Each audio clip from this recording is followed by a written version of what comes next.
अगर इस अप्रेजल में सैलरी 12 लाख क्रॉस कर गई तो ज्यादा टैक्स देना पड़ेगा क्या?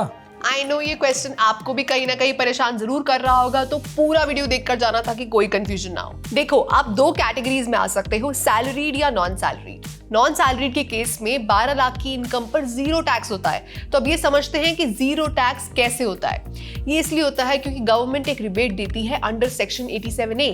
मतलब 12 लाख पर टैक्स कैलकुलेट होता तो रफली 60,000 के आसपास होता, लेकिन ये पूरा अमाउंट रिबेट से कैंसिल हो जाता है, इसलिए आपका फाइनल टैक्स जीरो हो जाता है। अगर आप सैलरीड इंडिविजुअल हो तो ये बेनिफिट और एक्सटेंड हो जाता है, आपको 75,000 तक का स्टैंडर्ड डिडक्शन मिलता है। फॉर एग्जांपल, अगर किसी सैलरीड पर्सन की सैलरी 12.75 लाख है तो टैक्सेबल इनकम हुई 12 लाख, और क्योंकि 75,000 का स्टैंडर्ड डिडक्शन है तो 12 लाख पर जीरो टैक्स होता है।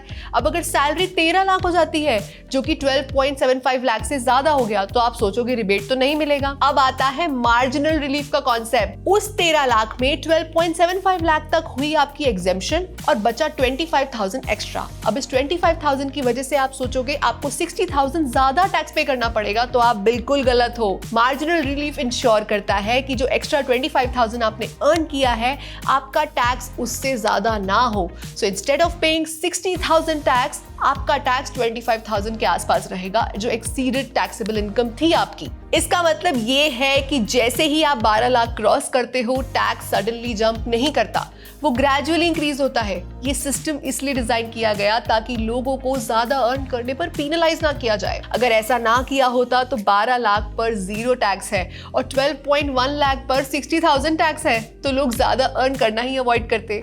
इसलिए मार्जिनल रिलीफ इंश्योर करता है कि आपका ट्रांजिशन स्मूथ रहे। तो अगर आपकी सैलरी 12 लाख क्रॉस करती है, आप स्टिल फाइनेंशियली बेटर ऑफ ही रहोगे, टैक्स अमाउंट इतना ज्यादा नहीं बढ़ेगा। Investment in the securities market is subject to market risks. Read all the related documents carefully before investing.